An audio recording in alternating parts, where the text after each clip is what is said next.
Will artificial intelligence take over furry commissions? As a furry artist who takes commissions from time to time, thus directly affecting my livelihood and self-worth in this mundanity of a cyberpunk dystopia, artificial intelligence taking over furry commissions has a very clear answer to me. So why is this topic so heavily debated online? Why are there discussions on what art even is? Who can make it? What is it worth? How much can be produced? Are artists Luddites holding tech back? Is AI the means for companies to steal people's copyright without permission? Is AI the means for anyone to be a director? Are people educated enough on the topic of art to know the costs of production? Will those with the best ideas in the free market be the ones to truly strive? So many more questions than I could possibly list. It's been a time.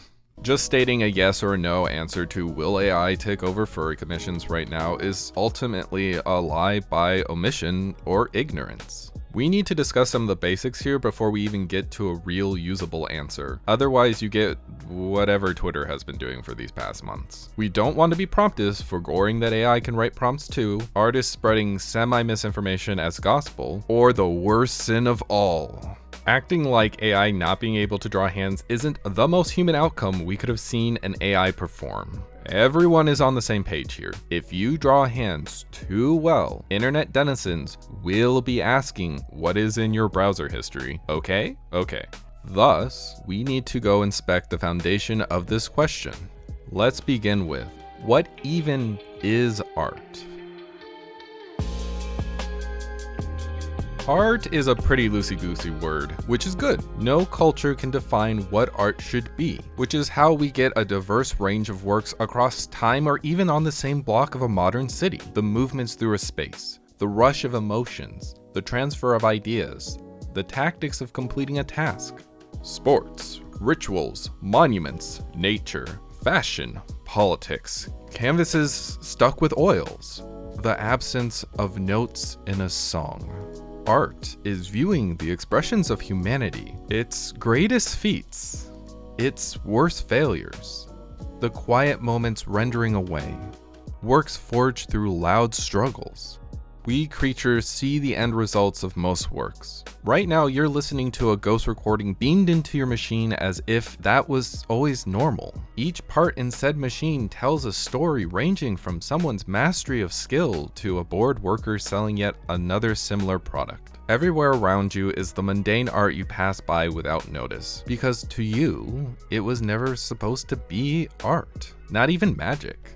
Just an everyday tool. In a museum though, sits a millennia-old dead person's trash, sat on display for people to look at in awe at its creation. Thus, capital A art is not always merely an artist's result or intention. The acknowledgement of these objects and the actions which present concepts to communicate to others is part of the artistic process. For without a purposeful viewer, without you, it is but a large empty space of busy atoms on the microscopic scale, and a tiny speck of dust in the universal scale outshined by stars in every direction. If you ever get a chance to look past all the light pollution right above your head, to pay attention upon a clear dark sky and a vast open field, there floats a wonderful array of dazzling lights, such lights in every direction. Such a view is similar to how our human interest works. A place of exploration through the dots and waves, always there if we try to look. A living canvas of your ancestors who wrote stories, adventures, and memories upon it. Yet, all the same, our society grew, created lights of its own to experience more of its lively wonders. Now society obfuscates both the wonders and the vast uncaring cold horizon. Every star, planet, and speck of dust looming over our demise. Such entities will never have the ability to perceive us back. That's okay though. The city is too busy to remember them either. What I'm showing you is some of my works.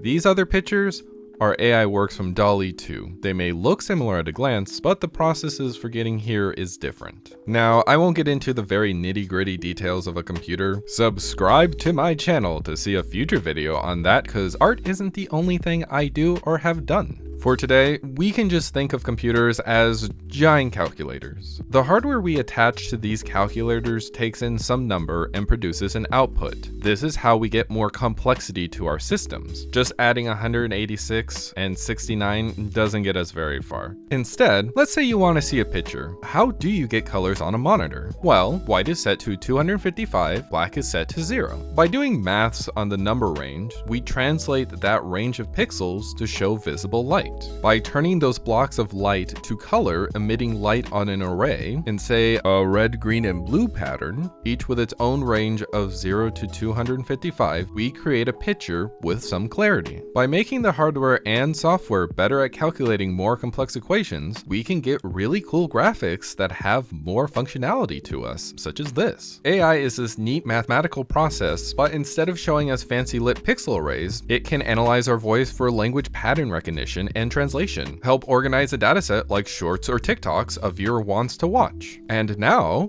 it can be used to replicate unique artist renderings. In comparison, humans require a lot of little skills to render works. For my work alone, I need to know or have tools like a pencil or computer, writing skills, language, translation through different mediums, understanding illusions, common art skills like color theory, line work, how to observe references, explaining my own experiences, how to even upload this damn artwork to Furry or Mastodon to prove it exists, have time to do any of this in the first place, and much more. It takes a lot of work to produce the art you see. Like with any labor though, most will only recognize the end result. How are you supposed to know the reason I used orange-red colors instead of neon teal colors was because of color combinations I've seen used through my experiences on the internet, museums, and nature walks? Unless you ask me, the answer is, ooh, pretty. What kind of art AI outputs isn't a new thing. We all know what to call that result. But the process of how we got that art to exist is the next foundational part of this discussion. These pieces throughout the years are me honing my skills and experiences so I could render the ideas in my head. The lineage of time showing new ways I rendered my ideas out into the world. Even beyond the canvas, the shape of its border never stopped transforming into something new. I will always keep growing as a person until I end up as a flower. These are other works I got in less than a minute with prompts I placed in DALL-E 2. Prompts based off of my interests for sure. Works a person at a glance won't realize a calculator did, may not even realize after that glance. Do these devalue my work because they're better in a shorter amount of time? What if I type out poorly drawn yellow dog to devalue the AI's work? There's an interesting discussion around AI that knows what bad means. The time and effort it took for workers on this project to get this to understand bad means something.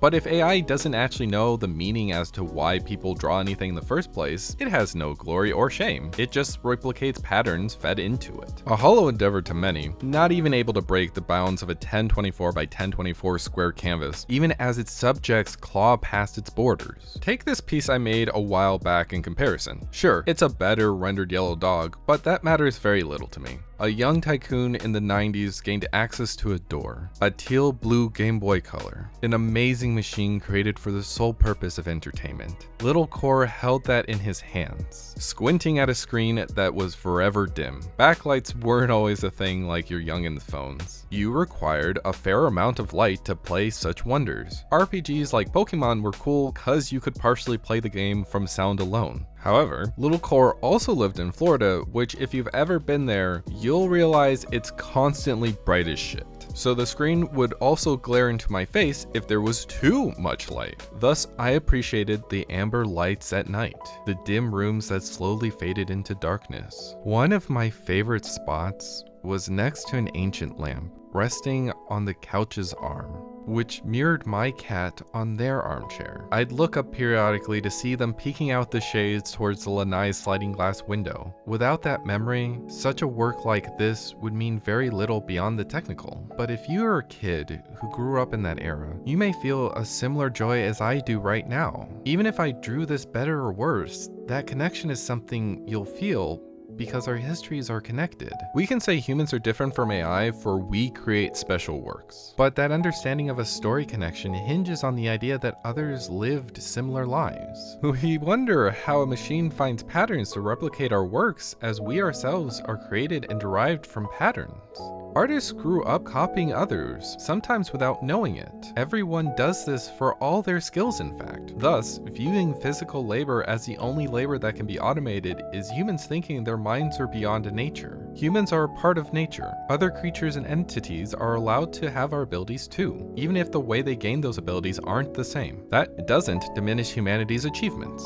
It just means that maybe our worth as humans shouldn't come from not being like anything else or owning items only a few can possess. Maybe our views on what art is currently is warped due to our historical environment. Why can't the communication and shared experiences between people and non-humans be meaningful enough? Why does a specific human need to be the direct creator? Why can't humans have autonomy over their own viewing experiences sometimes? We'll answer that in a bit. But say that we live in a better world, one where art, artists, and the viewer aren't exploited. If a person can bounce off ideas and get meaningful works from a random set of atoms, doesn't that say more about our capacity to be curious, learn, and understand more about the world around us and internally? Machines aren't replacing humans.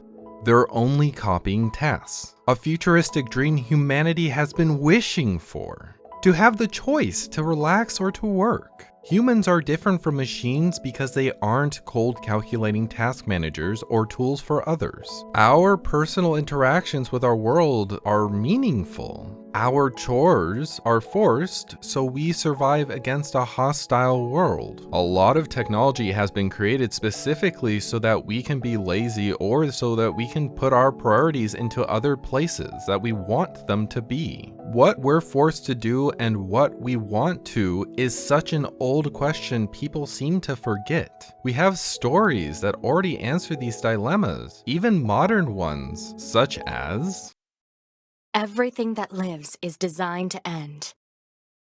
We are perpetually trapped in a never-ending spiral of life and death. Is this a curse or some kind of punishment? I often think about the God who blessed us with this cryptic puzzle and wonder if we'll ever have the chance to kill him.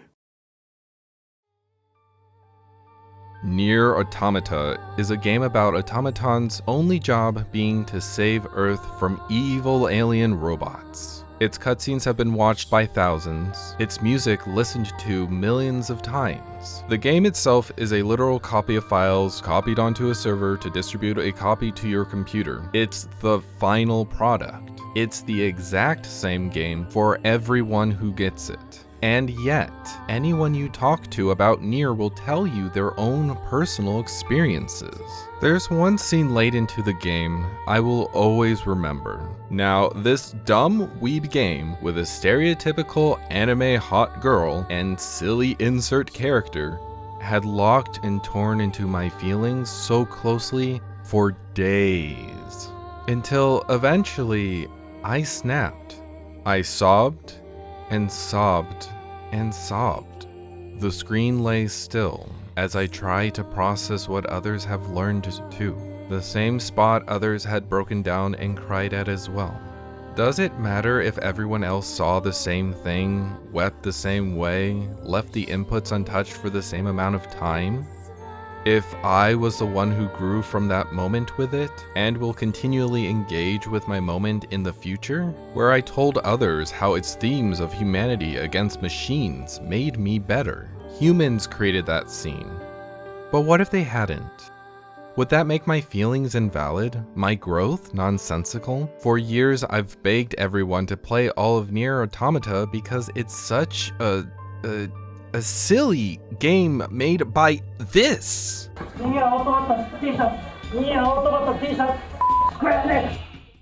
Yet, it's so unapologetic to just make you care about the lives of real people. And I mean real players of this game. 2B and 9S aren't real. They're the main robot characters in a fictional game, meaning they're doubly not real to most people's standards. But who cares? Games are so powerful because they're always incomplete. Games are inherently feedback loops. They require a player to play them in order for them to even proceed. A painting can hang on a wall, a movie can play without anyone in the room, but a game literally cannot proceed without someone putting in an input. This means you can use those systems to affect people in ways that actually don't just feed back into the game loop, but into the real world. 2B and 9S aren't real, but the player is. And the player can show that they're real to other players in a way that most games don't have the courage to even attempt. So many debates on AI are hung up on the questions Nier back in 2017 knocks out in its first act and obliterates them in the rest. It does that by asking, what is it you're fighting for? Why are you fighting? What does it mean to win? Why this battle between humanity's freedom of creativity versus the efficiency of a machine is such an artificial perspective. We'll understand the reason given to people to fight against AI or to fight against artists is something that is made for a cycle that doesn't ever end. Anyone who's gotten to the end screen will feel where this video is headed. Will understand why the AI debate is so flawed. Will understand what it means to say, glory to mankind. Glory to mankind. That story for some will add nothing to anything I've discussed. In fact, some people will be ripping my words and works apart for these stories that they don't relate to, even if they have knowledge on the subject. Is AI art really any different? Earlier I said this work was by me, and this work was by an AI. But surprise! If I stated that my prompt was a kimono white wolf in a suit, and this was a photocopy of a class project I made in university while learning how to work with values and composition, I'd be telling you that these pictures were actually the ones I swapped, that most wouldn't notice because what people view as art has been a debate for generations. Many of you don't know what I'm capable of drawing. You have no real way to discern what's real and what's not. You just have to hope I'm truthful with you. A random online furry you don't know dictating what you see as real. In this instance, if I stated doesn't mean I did tell you a statement about the past in that moment. I drew this wolf in suit. The DALL-E 2 AI generated the photocopy looking image, which you can tell by the 4 colored dots in the corner I never removed. I am stating that as the truth. The misdirect here is that I wasn't telling you these were the pictures I swapped. These are the pictures I swapped. That statement of the poorly drawn dog is true. It's a prompt I made based on a poorly drawn yellow dog I rendered when I was starting out becoming a professional artist. I just changed the background color, zoomed in a bit, forced a square canvas, and added the 4 color code to match the AI produced ones. The story of my childhood was real. I attached that story to that picture because as a viewer of the work, that's what it meant to me. Those are the emotions I felt viewing it. The picture combined with the story was just my telling of something like turning red, a premise I selected to bring you into my childhood which you could never be there for physically. For you to experience something outside of your reality or to connect back to the past you had. If you feel betrayed, do you feel the same way when a fictional movie tells you it's fictional? Even when the subject matter is very real to our world? Do those stories being fictional change what you felt before? Does a randomly generated picture change what story was being told? Does that experience mean anything to you? The easy difference here between AI work and human work is earnestness. Humans are naturally prone to accept lies so long as it's logical to them. This is not a pipe is a pipe because we accept the fake as real. Artists are rightfully worried their intentions for expressions will be hindered. Misinformation is a major issue in the modern world for it distorts people's realities from actual reality. But like I said at the start of this video, art is a wide range of works precisely for the fact that reality is kind of fickle. There are ways to process the world so that we all have a better shared understanding that closely matches our environment, but nothing says that we know the truth. Art as an expression exists because truths and experiences can be expressed and understood in many ways. A human story makes us feel better, but it's not the only story we're allowed to hear. A robot can't tell the truth. All it knows is math. It simply calculates away. With enough computing power, it can probably calculate any reality we want.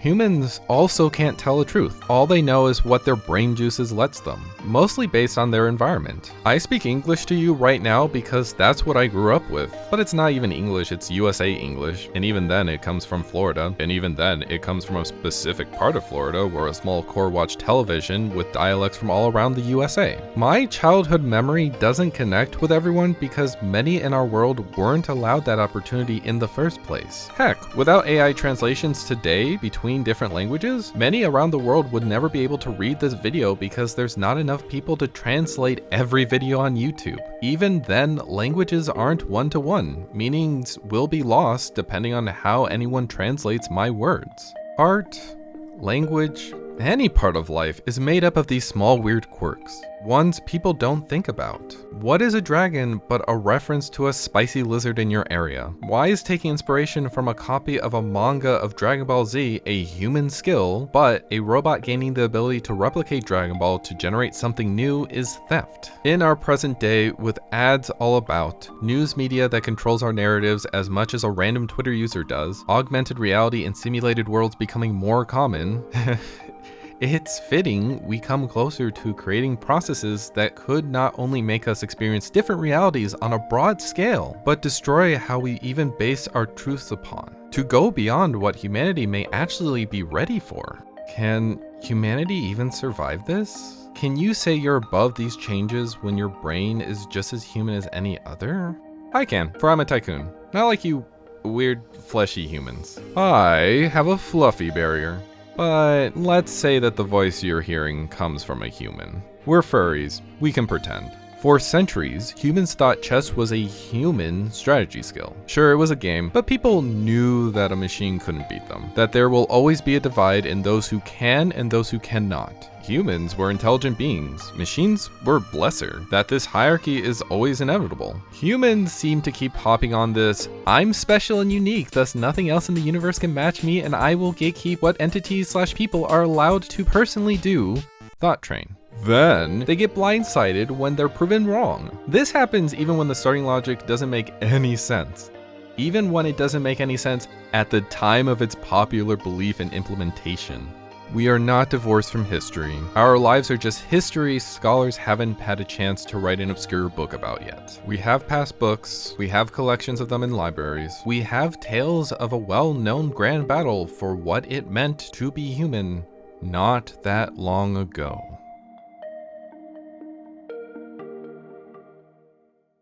Garry Kasparov was one of the best chess players in the world, a genius player chess nerds can fawn over for all of history, but many of you will also remember him as the world chess champion matched against IBM's Deep Blue, the match where a computer finally beat the best of the humans. I highly recommend opening up a side tab to watch Down the Rabbit Hole's Deep Blue video later for the spicy details. What matters for our story right now is that the idea of one person losing meant anyone could lose, that a game that humans had put so many biases, assumptions, and even livelihoods into were destroyed. The future for what it meant to play chess was never going to be the same. Possibly it could end the game as a whole. Why play chess if a common smartphone in your pocket will always be the #1 grand chess master? What you're watching is the match. Well, the moves that they made at least. What you're seeing is a history of uncertain people, uncertain if their lives will matter anymore. We're certain now though. Chess is still played to this day with money pools and human grandmasters. Sure, humans created a machine that can replicate what humans can do but better. That doesn't mean shit to humans. There are other motivators in humans doing a task, even a silly task, besides being the top dog. Status is relative, testing one's abilities is fun, community is rewarding, ways to make friends is personal, and I could never list all the reasons humans will continue to play chess for generations, because a robot taking over wasn't the end of a human game. Chess is played because humans naturally see meaning in everything they do. It's meaningful for some to move around weird objects with specific rules on a checkered board because we will it so. Art is the same. AI-generated works are only part of the process. If no one sees an AI-generated work, does it exist? The viewer that acknowledges the existence of that piece is a process that creates art. Viewing is still work, still engagement. Communication stays alive when it's remembered. Art spreads when people both speak and listen for it. That does not mean art can't be destroyed. If a human artist's work communicating whatever idea they had is lost to time, then that artwork never really existed at all. Everyone would say that it was art, but only because we're thinking of the idea of an art which possibly could have been lost. The specific pieces themselves are what you can never recall. Your brain doesn't have the information to perceive a lost work until it's found, if it can even be found. This point has already been proven. You, watching this video right now, will keep this DALL-E 2 generated artwork with my childhood story in your head for some undetermined amount of time. You can recall it because that idea is now inside you. Most can't recall what images the AI trained on to make this image though. Those works are basically non-existent. But you do know who showed you that artwork. You do know who told you that childhood story. You do have a good way to represent both. Will you spread this art, even if it means that you're also spreading a work made with lost works? Or will my work become one of those lost works no one ever knew existed anyway? When will this image and my experiences no longer be art? None of us will ever know. None of us can ever answer that question. We need to remember in order to know that we've forgotten. When this AI-generated art fades from memory and view, when my works by my hands fade just the same, I know I'll be okay, even when no one remembers to ask me how I feel. They're too busy talking to their artist friends in the year 4044 anyway. Will AI stop people from making art?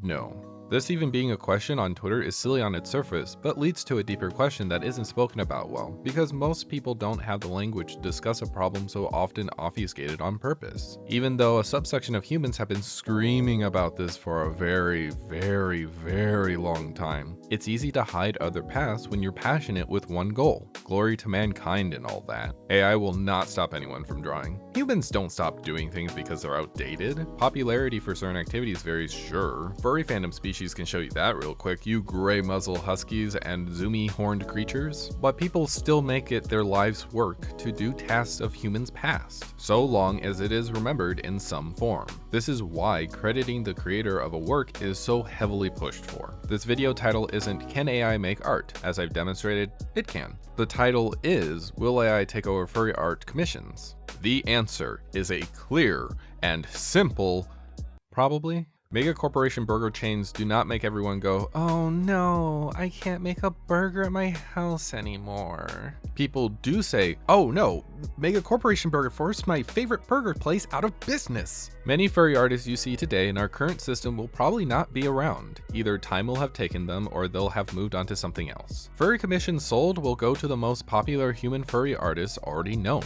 We see this in brand culture where a Supreme brick can go on sale for $1,000 when your local brick's value, including the production, shipping, taxes, and profits cost all bundled in there, is like 55 cents in some places. Many works will be generated by AI partially or in full, so normalized that considering even paying for a commission, especially if it's a high price, will be seen as a historical quaint activity or charity of the arts to some poppy fur or just a flex to show off one's wealth. The rich will own human crafted culture, the poor get a loot box. People today ask Google for a picture and it pops out a search result. The future Google AI may make a new picture for you just for the heck of it so that you stay in the Google ecosystem instead of the Apple AI ecosystem. There aren't going to be professional promptists. The AI can write stories on its own too. Before the AI Dungeon paywalled the Smarter AI response, that shit was real good. ChatGPT will absolutely be writing college papers right now and those students will definitely get away with it. But Koor, you just explained how art is part of human nature and memory. That humans will do it just because they will it so. That so long as we spread it, it won't be gotten rid of. How can you imply that furry commissions won't be vastly done by humans anymore, but will still have art? Furry commissions are just regular art with anthropomorphized creatures. It's humans creating works for themselves. To say furry commissions will be AI driven would mean that in the future, primarily all things we see are produced by AI. This is a contradiction that makes all your past arguments worthless and devalues humans in the process. This is why artists are screaming about this horror, this existential crisis, this exploitation. Why do we want to live in a world not made for us? We need our purpose. We need to keep our craft actually ours. Ah yeah, this, my dear viewer, is where we get to the actual problem. The actual debate everyone is having without speaking of it as the main debate. Hello? Hello, hello? Can you hear me? It's a bit fuzzy on your end. I can't tell if you're listening. Here, let me transfer you to my final story. The connection should be way more clear there. An operator will help you soon.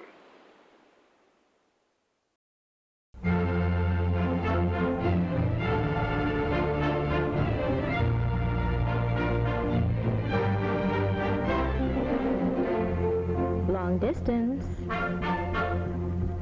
Long distance. Long distance. Long, long ago, way before your white grandparents were in their early 20s upset that a black person was sitting in a white-only restaurant. Fun fact, later that same year, those same white grandparents were watching one of the best transformation movies from Disney, The Sword in the Stone. Phones used to come with more apparent wires attached to them. So wired, in fact, that workers had to manually plug in a cord into a hole to connect people's phone lines together. These workers, mostly women, were known as switchboard operators. Millions of times every day in America, a voice on a wire briefly and simply identifies itself in two words: long distance.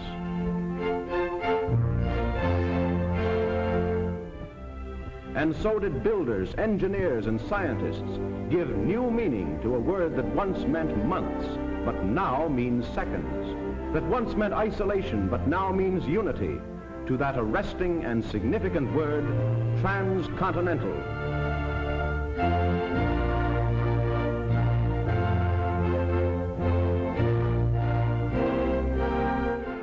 By 1930, 235,000 operators connected the United States together via long stretches of telephone poles. Operators were overworked, underpaid, and even subject to their personal lives affecting their employment for no reason other than being women. The tasks they pushed through, in my eyes, helped create the world in which I'm able to talk to you right now. Without people laying out and maintaining the system for instant human connection, we would be missing the wonders we have in the modern age. These women are people we should know.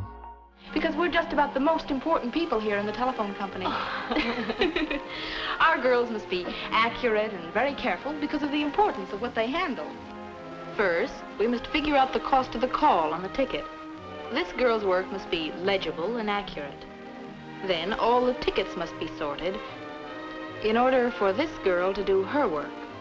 She's putting the information from the tickets onto this statement. You've seen this if you've ever paid the family telephone bill. But it's far from complete yet. It has to be added up on this machine and the tax computed. And you do train for this, don't you? Because I haven't learned to operate a calculating machine or anything like that. Oh my, yes. We train for all these office machines. And wait till you see the rest of them. Isn't that a beauty? We call that Big Charlie.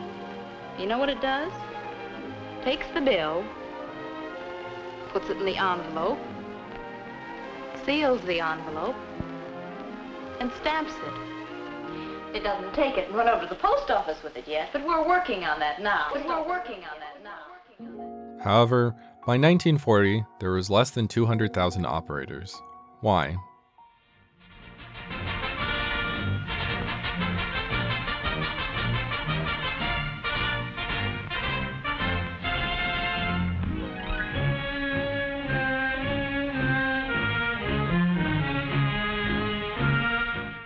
Technology got more advanced. The task of a switchboard operator, literally switching wires to connect others, was now able to be done by other means. Now, I'm sure that most of you have used a dial telephone before, but perhaps you'd like to know why it works the way it does.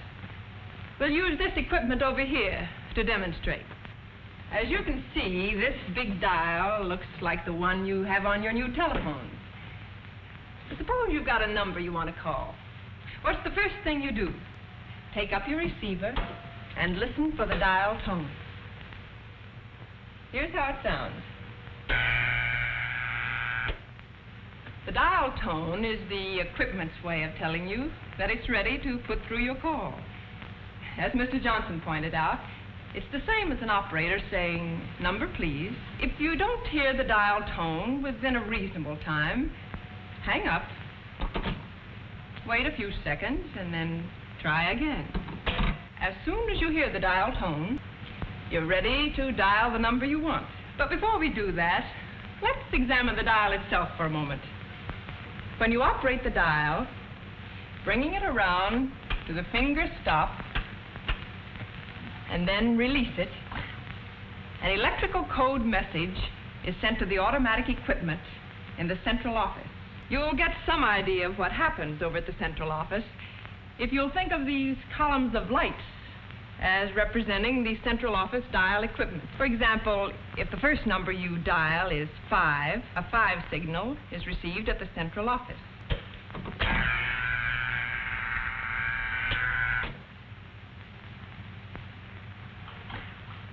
Here, the signal appears in the first column of lights as 5. Of course, the dial equipment receiving these signals in the central office is quite different from anything we have here on the platform. But in any sequence of numbers, the number you dial will cause a particular signal to be sent to the dial equipment in the central office. Always pull the dial all the way around to the finger stop and lift your finger after each number so that the dial swings back of its own accord. This is important because the electrical signals are sent to the dial equipment only as the dial swings back. Any interference with the return of the dial may result in you getting a wrong number. Soon after the last number is dialed, you will usually hear this tone.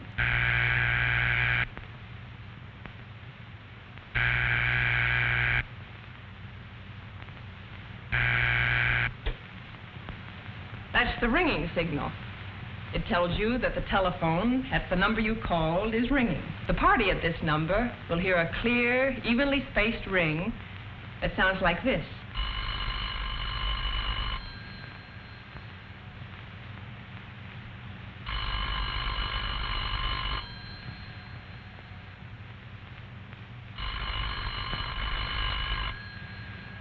The ring will continue until the telephone is answered, or if no one answers, until you hang up. When you've dialed a number and that line is busy, you'll hear a signal like this.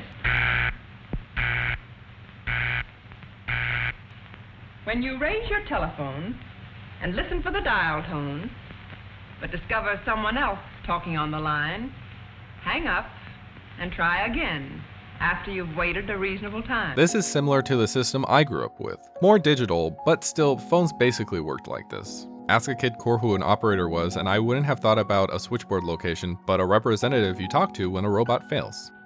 Miss White. Mr. Johnson has just told you that your calls are handled in the dial system by an electrical operator. Of course, you've got to understand that the dial system doesn't do away with the need for human operators. Although more than half the telephones in America are dial, we have more operators than we ever had before. Better service means that people make more calls, and more calls mean more operators. Dial or no dial, you'll still be placing out-of-town calls. You'll still want us to find unlisted numbers for you. Or you may need help in an emergency. So don't worry, you'll find operators just as before when you need them. Now, I'm sure that most of you have used a dial telephone before. Perhaps you'd like to know why it works the way it does.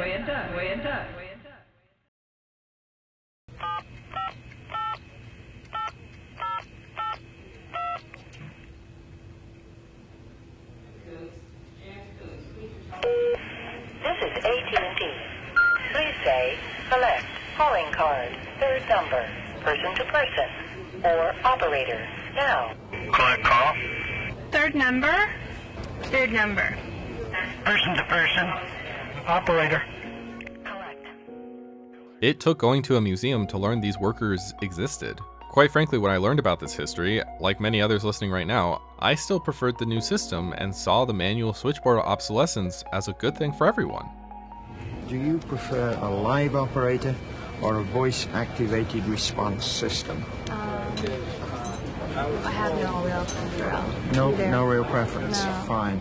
Please tell me how you would rate the service you received on the call you just placed. Was it poor? Was it fair? Good or excellent? No, I thought it was excellent. It was efficient. The first time I tried it, I was thrown off by the automated, and I didn't listen to what I was supposed to do correctly. So then I had to hang up, and then I tried it again, and then I understood fine, no problem. The way it's going to work out fine, because AT&T, like I say, is accurate and fast either way you get it. I think it's good because it's more efficient and it's easier for people to use, I think. But I think that not everyone probably agrees with me, and perhaps the first thing you should say is this is AT&T's voice-activated system. If you would prefer a live operator, hit something now. If everything went well and I didn't have any questions, the voice would be sufficient. Doesn't make much difference if you got enough patience. I think it's great as long as it's not a problem. As long as you have a default mechanism so you can get to someone if there's a special need.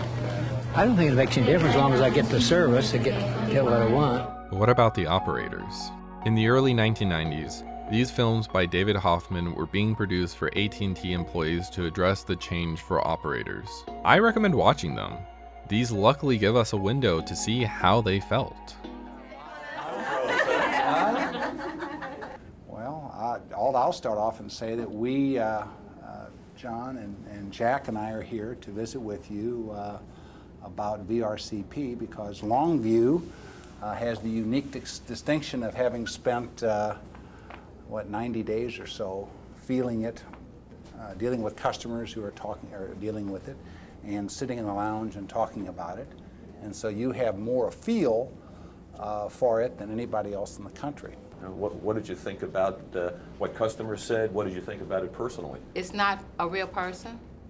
Because it's not a real person, it's a recorder. And in emergency situations where a child were to pick up and they needed an emergency, it was an emergency situation, it'd be hard for them to listen to the choices when they're screaming. Just sometimes pick up the phone, just need a friend. And they know that that's what we are. We are not just an operator. We are their friend. We are their co-workers sometimes. We are their confidants. And the robot can't do that. And sometimes it is time consuming. When a customer comes on the line and they may say, operator, this is collect. And they get into the call and they says, oh, it's not collect, I'm sorry. I need to just bill it to my calling card. It's too late. It's going through collect. And they're gonna have to take time to hang up and redial again. That somehow or another the company's breaking faith with you. I mean more with the customers, I think. Breaking faith with the customers. I think it's more with the customers. I'm not speaking as an operator. I think it's with the customer. Well, is it your sense that we're going to cram this down their throats? I mean, I hope not. We have a lot of people that travel, and it's not all businessmen that get on those planes. There's children on those planes. There's servicemen on those planes. You're touching a lot of lives in just that few seconds. And whether you want it or not, this machine's going to answer your call. And when they announce it to an elderly person, she says, I'm sorry, yeah. And says, I'm sorry, I didn't understand that response. Yeah, I'll go ahead and take it. I'm sorry, that's not a valid response. Please hold for an operator. By the time it gets over there, they're totally confused. They feel like, I'm paying for something here I'm not getting, especially on the weekends. The majority of people are not the best educated. They're not the most well-traveled. They're foreign customers. They're customers that need help in the first place, that don't have change. They're college kids that maybe have forgotten something, that need help.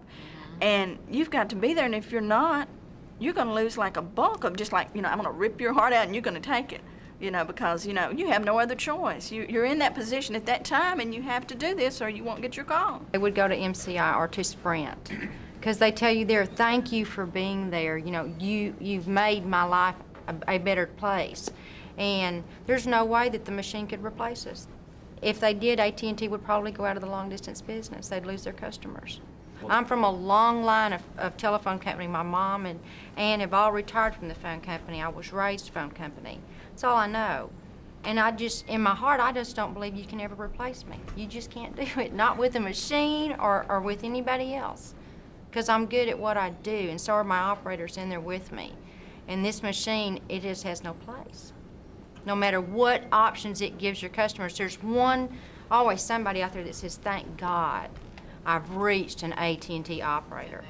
They're telling the Supreme Being, thank you for letting me have a human being on the line, because our world it's gone crazy with technology, and there's no place for it. If there's anybody in our business who would argue the point that this is a replacement for an operator, Okay, I think there will always be, in my mind, and I've been in this business 25 years, and some of you, I assume, have been in nearly that long, although some of you clearly not.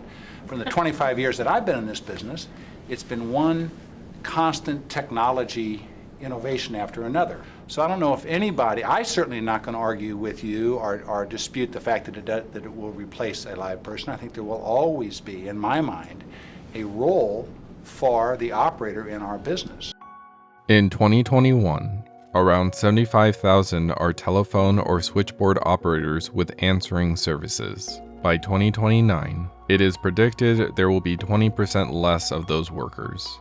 These women had jobs. They cared about their jobs. But in the end, did society care about them? What we cared about was our calls being connected correctly so that we could talk to another beyond reach. Calling others is what you remember. The task of an operator? Well, that was a middlewoman in there, for it was a needed task, not because it was purposely designed that way. Losing the switchboard operators meant bettering an action we actually wanted done, while those human workers could have more free time to themselves. Not saying automated operators are the best solution, but isn't other people's freedom worth a bit of extra time learning a new system? What if an AI makes our system both easy to use and frees up a task completely? This should be a happy ending about human intelligence put into machine labor, achieving an easier life for all. We all know how this really ends, though. We may not know every job this has happened to, for you and I do not recall. We do remember this part of the story, though. Due to our society, that productive increase and most likely cheaper cost for the company didn't translate to mean being happy they lost a job. We didn't care about the workers' free time, because when all you want is a product or a service, the ends justify the means for a capitalist consumer, even if it means that end is starving out people needlessly. Without a job, you can't buy anything. Everything has a monetary price. Human value is reduced to how much is in your bank account. The majority of people get their worth from a business that makes a huge amount of profit for its owners and not its workers. What makes an artist different? Why do artists get special treatment over these workers who did a specialized, hard physical and mental job too? Why are artists seen as above those who knew that they were valuable, knew they made people's lives better, expressed their humanity through a phone rather than a canvas? Operators got up every day to do a job for other people and may have even truly loved their job, being content with that being their life's work. Yet still, they were replaced to make our lives convenient and make money number go up for the business owners and possibly lower the prices for consumers. In the eyes of your employer or customer with limited money, why do you deserve to have your stories end not be like those operators? A few of you artists will stay and keep making that cash. Many of you will be forgotten. New artists? Need not apply. Can artwork exist under capitalism? The answer is no. Luckily, the world isn't black and white. Even the US, the big money capital of the world, is not fully capitalist. We have art today in spite of capitalism trying to get its grubby hands into everything that we do. Capitalism's gluttony never ending. When you give the free market the choice to choose what is and isn't art to consume, those with more votes decide what stays on the dinner table and what ends up in the dumpster. Every dollar is that vote. Capitalist owners decide what is art and who owns it, for they have more dollars than you. What is art to a capitalist is what can be made into profit. Monetary profits, social profit, legacy profit, etc. You may have some influence in deciding what should be around. Social pressure is what makes PR teams advise companies to change their course of action. It's a reason why people chase clout. Companies gain money through how willing or forced you are to make a purchase of their wares. I too prefer the bright colors of modern artists selling me works at a furry con rather than some white racist dude smoking a cig in a segregated restaurant. With my reach, I will proclaim that, and some others will agree. Making furry cons gain the capital to grow, making more artists able to sell their works, making more artists join in to be able to sell their wares, maybe even making less people racist in the process by making it less profitable to exclude groups of people, also known as customers, for people to add art to their home rather than a dangerous chemical to their lungs, or anything like that.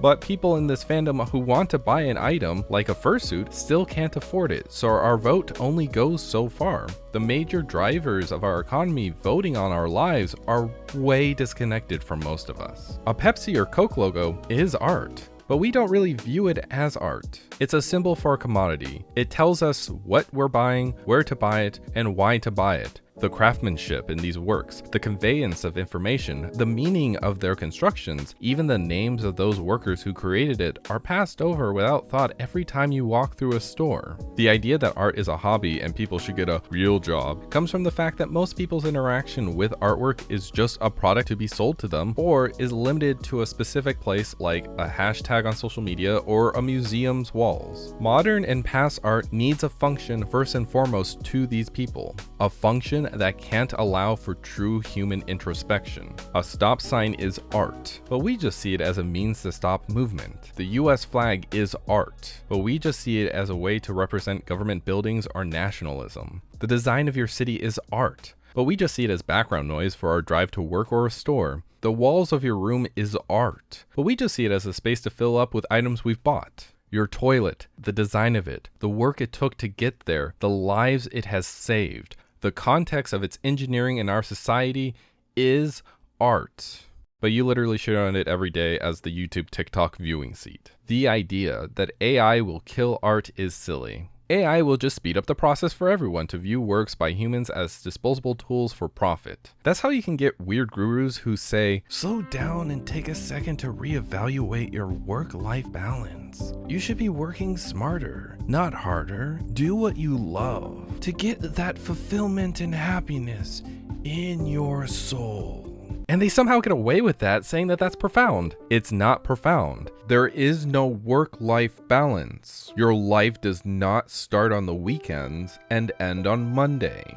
Jobs are just tasks you do for other people or yourself. The basis for all life is creatures going out and taking actions in our world. Jobs are not supposed to be money generators so that you have access to a life. Your job is as much as your life as your free time. People still worked back in the day even without money. The idea that you have to work for money is a human invention. It was normal to know who built your house, who stocked your stores, who made your clothes, who planted your food, who wrote your news, who healed your wounds, who administered your schools, who routed your water, who scouted your lands, who dug at your mines, who decorated your town square, who poured your drinks, who you were going to help that day, and why. And the why was not always money. There was more to it. Those small aspects of human works were more known, were more cared about. We don't have that as much anymore. We've been taught to forget our humanity. We call our remembrance of this human act a child's curiosity because nowadays the convenience of acquiring a commodity is taught to be our humanity. Beating kids down for years in a school that we consider to not be real life until they're adults who are cold, calculating actors in a quote-unquote real world. We live in a society that values production for production's sake, just so some capitalists can get more money for their golden donuts that'll end up in their golden toilets. The capitalists automate away, causing their production costs down as low as they can go. A higher, easily made supply that keeps the same customer demand says their product price should also lower too. A cycle that forces capitalists to come up with the next new way to manipulate people, cut costs, or sell more products. The poor's dream that they can be like that one day and are willing to screw over other humans just to finally be like that owner. Even though we all factually know there's only so many winners in a competition. Most lose. Most of those winners aren't even that happy. They're just comfortable with a buffer against total ruin. This cycle, it's destroying our planet, our lives, and yes, our art. Artists are complaining about AI taking over as if that takeover hasn't already been here. As if it hasn't already skewed our view on why we do art. Why do we play chess? Why do we do anything? Switchboard operators were people who lost their jobs, but we need to ask why they even had a job in the first place. Using more automated systems meant those people could have had better lives doing other or similar tasks they wanted, because they would have had more free time to choose how they wanted to experience life. But our society didn't care about that, doesn't care about that, doesn't make the innovations of automating tasks as freedom for people. It creates a fear where the idea of not having a task means you starve, lose your home, are valueless to the people who ignore you on the streets, that you will lose your autonomy. It's just a cruel king of the hill game, hoping you're not the one getting trampled below. Society already abandoned art long ago. Pockets of people are what keep it alive today. Even then, people calling themselves artists doesn't inherently mean they truly know the history of what their creations even represent or how they got here. Because they haven't had to ask under dire pressure, what is art? If capitalists had their way, the masses wouldn't get art. They'd get prepackaged, predetermined cultural milestones planned years in advance because they're known to make the returns for the elite stockholders. Where adults, teens, and children view what they've consumed as what their identity is. That the forms of communication today require that you've bought into a product line to be able to be worth anything. That is, if you live in a place that allows you access to that identity in the first place. Attacking a product can devalue the product's worth, thus devalue the human who's consumed it. So even discussions around what we buy can never be questioned, else you get backlash from those who think that the product and them are the same entity. The furry fandom resists this a lot, but is not immune from this issue. Who has access to fursuits, artwork, cons, even a voice in the fandom, at points relies on having the capital to keep one's brand attached to others' identity and spread unquestionably, or for one's ability to hoard enough capital to endlessly consume. Furries just tend to be more aware of the disparity, elevate it to a degree, and address it to some efficiency. Sometimes. Let's be frank, you're telling me that all artists on Twitter complaining about their works being stolen, their jobs being taken, and the existential crisis of not being worth anything comes from artificial intelligence? You know that's not true. AI takes artists' works because people treat that as free already in memes. Art jobs exist because capitalists don't have another way to solve that visual and emotional task alone yet.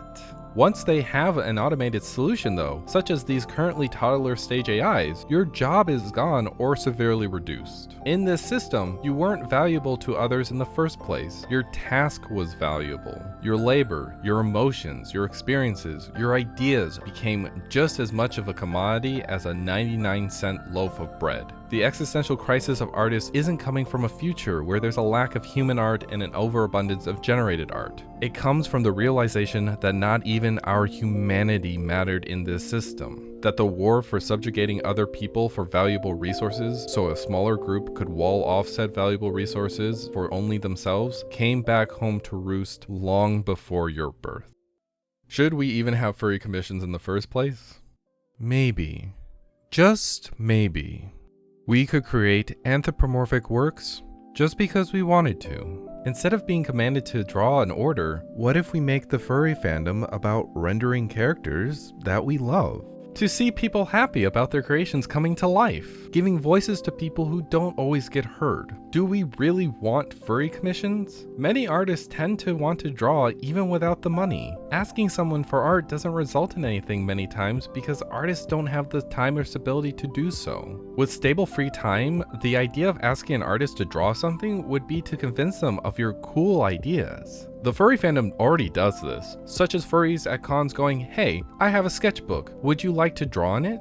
I can tell you right now, artists love to be asked to draw by those not exploiting them because it means that their art, and in turn their humanity, matters to those asking. That their work is remembered and cherished. We could do that, but more. If I could make my commission $0, I would. I much prefer just seeing people happy while being able to flex my skills. I like working with people, not for people. I like people remembering why they engage with my works, not simply using my name as a badge of prestige for their persona's status. Working for people is honestly stressful at points. Capitalists have enough power coupons to put hours into a work and fail, later grumbling over their 5-star lobster dinner and fancy wine. If I fail, I lose a customer and possibly can't pay rent in the future. Many of us are in that situation. I'll never argue artists should work for free. What I will argue is that democratically making works is possible and better for everyone. There are many ways to incentivize that stable democracy of creativity and sharing instead of incentivizing the most ruthless power seekers, people who only do art because it's profitable and would immediately stop when the money well dries. Such folk are not what I call artists, AI generated or handcrafted. Yet our current system encourages such people to be our leaders. That shows in our creations. NFT and get-rich schemes don't just pop out of nowhere. We have to build democratic systems to fix this, to incentivize creating art because we will it so. Sitting on Twitter sad or asking a capitalist to not do a capitalism will never accomplish that. Take the ArtStation protests with our hindsight of other companies trying and succeeding with the same shit. Yeah, these people did flood a company's page. It did get responses, but does replicating the same image over and over really do anything when every victory will eventually lead to less and less people joining? Not because less artists care, but because less people are affected by it. Because less people will be artists. Because the companies control the platforms and the software. They control who gets to remember us in a long enough timeline, sometimes even in the short term. You're waiting for someone else to save you out of the goodness of their hearts when good and bad people are actively working against you. No one is going to save you. You must save yourself. There are many ways to do this. Ranked choice voting allows us to pick more voting options without causing an us versus them mentality, thus creating the conditions for us to find who most people want as an official who will be more likely to aid us, which generally isn't corrupt politicians or CEOs.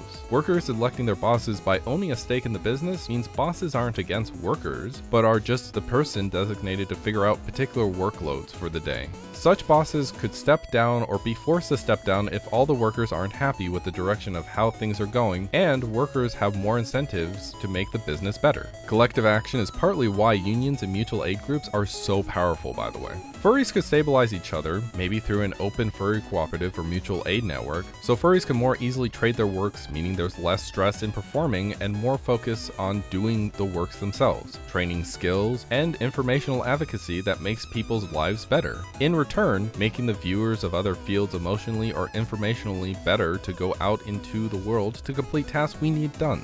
Conflict resolution and community is a far better future than our current competition and walling off domination strategy.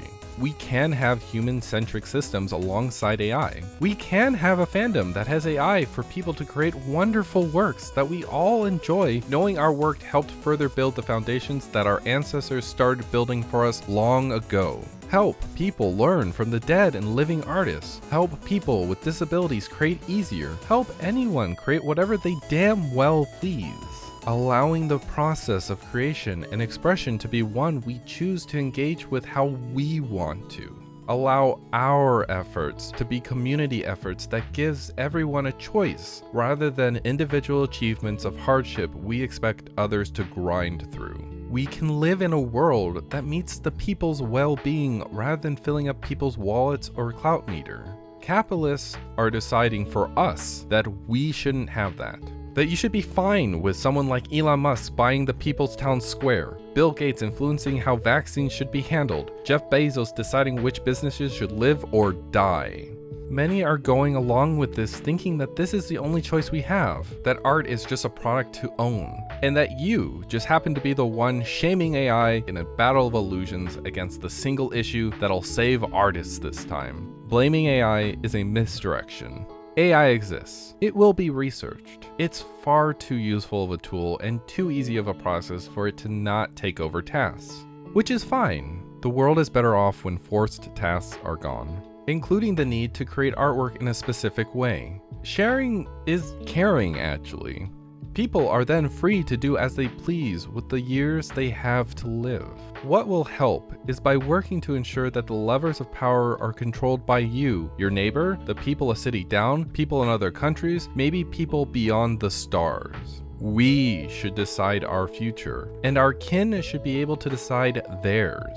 Go volunteer with or support groups that are working towards a better future, such as Fair Vote, to get better voting systems. Even volunteering for smaller projects like furry conventions is meaningful for a better future. Get a subscription to your local newspaper to learn more about local happenings, and even get this revolutionary new form of journalism called Good News. Amazing, I know. Join a union or make a union to get people to stand up for their work's worth. Talk with people around you. They're the ones who will help you fix small things like needing a cup of sugar, and standing up for bigger causes like building a train or getting your representative to give a shit.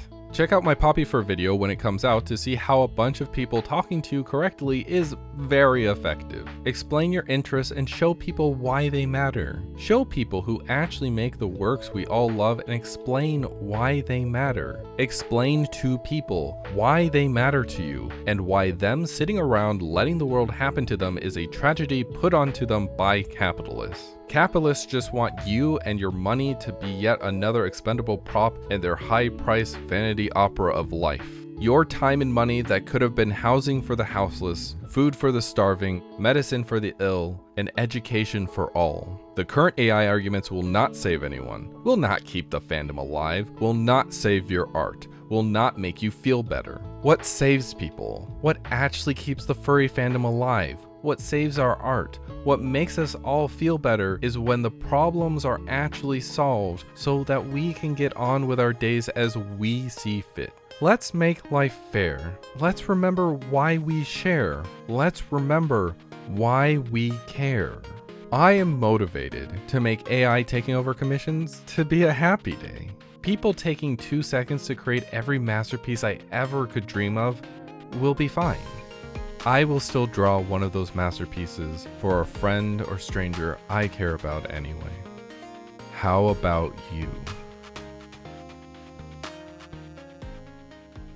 Thanks for watching! Subscribe for future videos of art discussions, furry happenings, video game topics, world events, and more.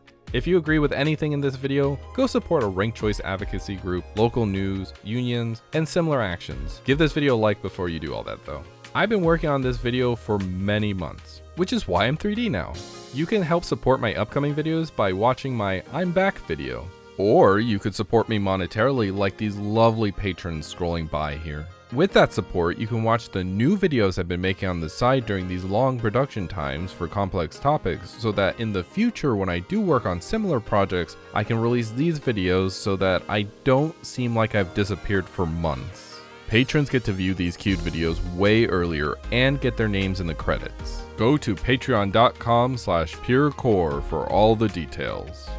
If you're wondering how AI actually works, check out channels like Computer File for videos on AI and other computer science topics. The sources I used in this video have been scrolling by, from the AI dungeon to the old footage. There's lots more to explore on this subject, so I highly recommend checking out those sources, as well as this great music, like Nier's. Play Nier Automata. That's your homework, gamers.